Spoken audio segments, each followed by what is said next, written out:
Je suis épaté par l'architecture intérieure de mon film, notamment par les galeries.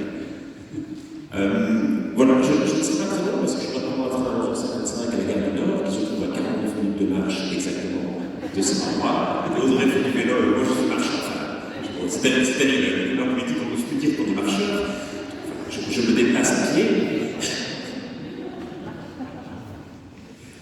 Et donc, mon intervention va aller aussi dans le sens d'Audrey et va porter beaucoup sur la question des inégalités. Le 10e objectif de développement durable, effectivement, est un objectif qui vise à la réduction des inégalités. Et lorsqu'on parle des inégalités qui sont évidemment au cœur de la plupart des problèmes environnementaux que nous connaissons, et singulièrement du changement climatique, on vise souvent les inégalités soit à l'intérieur d'une société, que ce soit des inégalités de revenus, que ce soit des inégalités de genre, que ce soit des questions de discrimination, notamment discrimination ethnique ou raciale. On vise aussi, bien entendu, la question des inégalités nord-sud, mais je voudrais m'attacher à un type d'inégalité dont on ne parle guère, et qui me paraît pourtant plus fondamentale encore que celle que je viens d'évoquer, c'est la question des inégalités identitaires. En d'autres termes, qui reconnaissons-nous comme nos semblables? Qui reconnaissons-nous comme faisant partie du même groupe social que le nôtre? À la fin de l'année dernière, a été adopté, et vous vous en souviendrez peut-être, un pacte qu'on appelait Pacte de Marrakech, qui est un pacte de l'ONU qui proposait une meilleure coopération internationale dans le domaine de l'immigration. Et il y a eu en France, comme dans d'autres pays d'ailleurs, une sorte de petite controverse alimentée par l'extrême droite, postulant que la France ou d'autres pays ne devraient pas signer ce pacte et ne devraient pas collaborer davantage en matière d'immigration, arguant que ce pacte allait amener davantage d'immigration en France. Et donc à l'époque, j'ai été invité dans plusieurs médias pour en quelque sorte faire un peu la défense ou le service après-vente de ce texte de droit international. Et j'ai notamment été invité sur la radio populaire RMC dans une émission de dialogue avec les auditeurs qui est animée par deux animateurs qui s'appellent Éric Brunet et Neumann. Peut-être j'ai écouté cette émission. C'est une émission radio assez raconteuse où on donne la parole un peu à n'importe qui pour une conversation de bistrot et vous avez un type soi-disant expert qui est jeté au milieu des discussions et qui est censé essayer de modérer un peu le monde. Et je me souviens en particulier d'un auditeur dans cette émission qui était très inquiet et qui disait « Mais si jamais la France adopte ce pacte, ça veut dire que les migrants auraient les mêmes droits que nous. » Et ça, pour le gars qui appelait, c'était un truc inimaginable. Comment pouvait-on imaginer qu'il puisse y avoir dans un pays une égalité de droits? Comment pouvait-on imaginer que les migrants, ces sous-hommes, ces parasites indésirables, puissent avoir les mêmes droits que les Français? Je dois reconnaître aux animateurs d'avoir rapidement corrigé le tir et d'avoir fait remarquer à l'éditeur que ces propos n'étaient pas acceptables, mais je pense que ce sont des propos qui sont assez répandus, pas seulement dans la société française, mais dans nos sociétés occidentales en général. S'il y a aujourd'hui encore un tel drame qui se joue en Méditerranée, avec encore autant de morts aux frontières, et si personne, finalement, ne semble plus guère sans nous voir, ou faire quoi que ce soit, pour arrêter ce drame, c'est aussi beaucoup, je crois. Parce que finalement, beaucoup ne considèrent plus que ceux qui meurent sont leurs semblables. Il y a de plus en plus une sorte d'obsession à définir son identité collective, à définir ce qui constitue le nous, ce qui constitue le groupe social dans lequel on se reconnaît, par les frontières. Et avec une frontière, il y a toujours un bon et un mauvais côté, et de plus en plus, on va se définir contre la frontière. Notre groupe social, c'est ceux qui sont du bon, c'est ceux qui sont du bon côté, et les autres, ceux qui sont du mauvais côté, eh bien, nous ne la reconnaissons plus véritablement comme nos semblables. Vous aurez encore vu ce terrible fait divers où 39 migrants vietnamiens se décidaient à faire un camion frigorifique en Angleterre il y a quelques mois.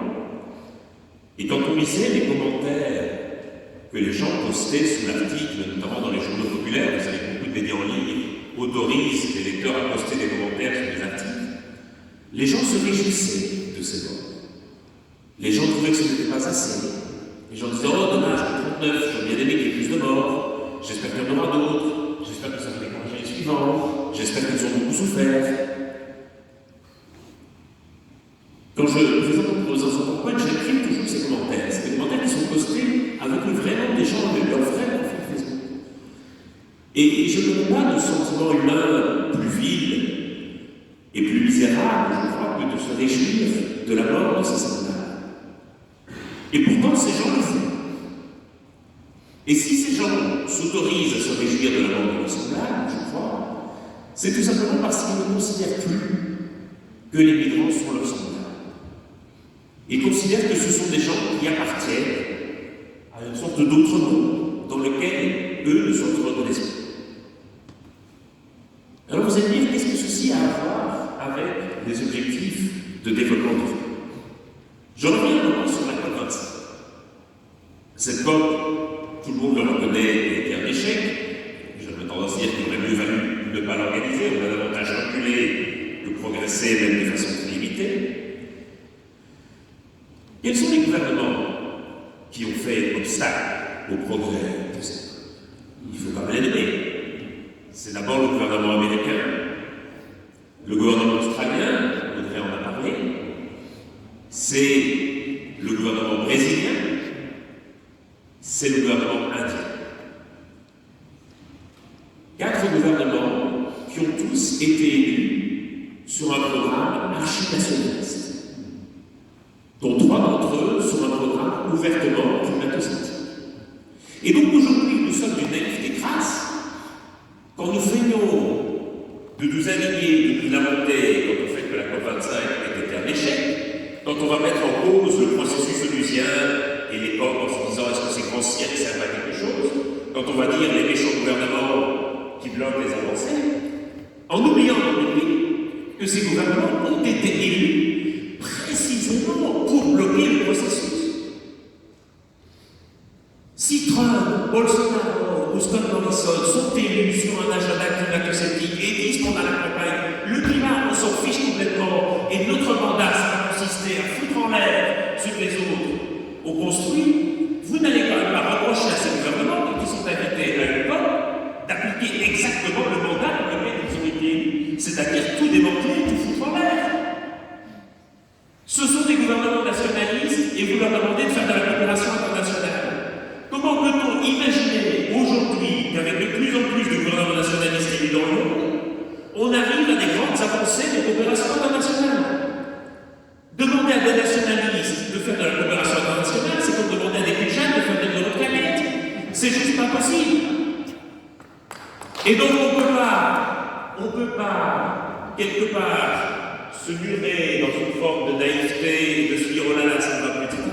Si on ne se demande pas au départ comment ça se fait que ces gouvernements continuent d'être élus.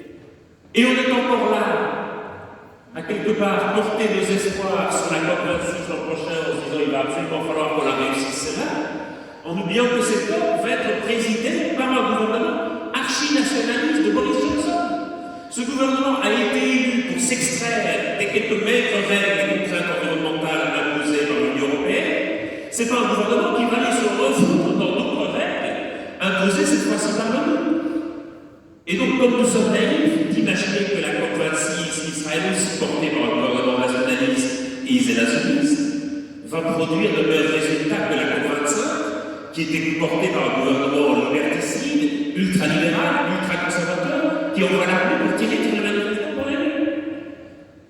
Et donc, à un moment donné, et je rejoins ce qu'on a dit, il faut aussi arrêter d'être naïf politiquement par rapport à ça, et d'imaginer qu'il y a une sorte de magie d'aura de l'ONU qui fait que dès que les gouvernements pénètrent dans une enceinte onusien, ils se transforment tous en vaillants petits soldats de la coopération internationale. Ils sont élus sur des agendas nationalistes et climato-sceptiques. Ils vont faire ce pourquoi ils sont élus. Et donc la priorité, je crois, ça va être de commencer à bâtir une sorte de majorité démocratique pour faire en sorte que ces objectifs du développement durable soient appliqués. Et aujourd'hui, il ne faut pas se voiler la face, il n'y a pas de majorité démocratique mondiale sur ce sujet. Je ne doute pas qu'elle puisse exister à certains endroits du monde. Je pense qu'elle existe à Paris, elle existe dans d'autres grandes villes, elle existe dans certains pays, mettons l'Islande ou la Norvège. Mais au niveau mondial, on n'a pas du tout de majorité démocratique sur ce sujet. Alors je dirais grâce à ça, on a trois options, et je vais en terminer par là. On peut dire, soit tous les méchants gouvernements, à la coopération internationale, et les COP ne servent à rien, tous ces gros trucs de l'ONU, les ODD, tout ça ne sert à rien. Ça fait plaisir un instant, mais c'est puéril, et ça n'avance à rien.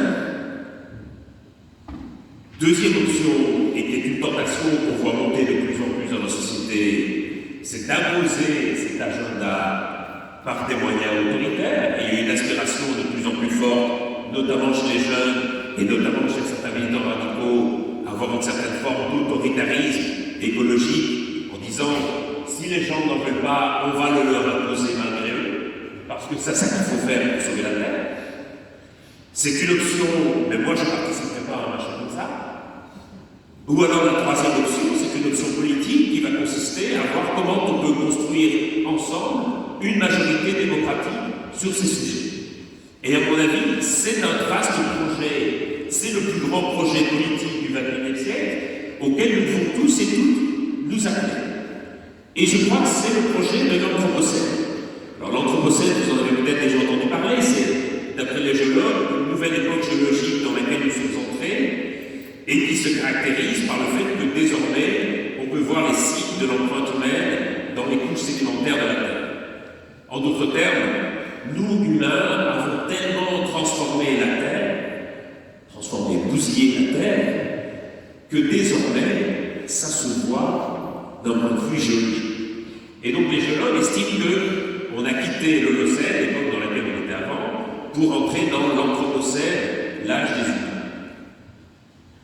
Et parfois, une critique qui est faite au terme Anthropocène, et je crois qu'une critique tout à fait valable et qu'il faut entendre, c'est de dire finalement ça met un peu tous les humains sur un pied d'égalité dans la responsabilité.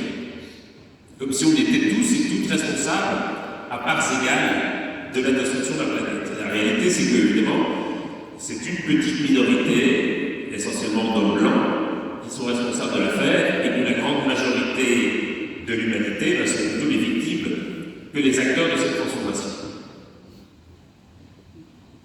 C'est tout à fait exact, et j'entends tout à fait cette critique. Mais je pense que l'Anthropocène peut aussi être porteur d'un projet politique formidable, qui est celui qui nous appellerait à considérer comme nos semblables tous ceux qui se trouvent au-delà de nos frontières, que ces frontières soient générationnelles ou géographiques. Le projet politique qui doit nous amener à construire cette majorité démocratique autour des objectifs du développement durable, je pense que c'est le projet de l'Anthropocène, c'est-à-dire celui qui ferait que nous considérions avant tout comme terriens. Avant d'être membres d'une génération ou citoyens d'un pays, nous sommes, sans doute et avant toute chose, terriennes et terriens. Et je crois que c'est ça le grand projet politique de l'Anthropocène, et sans doute le seul à même de pouvoir réaliser les objectifs du développement durable. Et c'est pour ça qu'une déclaration comme la DDHI est très importante, parce que j'ai envie de dire qu'elle est à l'Anthropocène quelque part, ce que la Déclaration universelle des droits de l'homme était à l'Anthropocène. Et qu'aujourd'hui, le grand enjeu, c'est de considérer qu'à travers les frontières générationnelles ou géographiques, nous formons une humanité dont les droits de chacun doivent être strictement égaux, et je pense que ce n'est que comme cela qu'on parviendra à s'en sortir. Merci.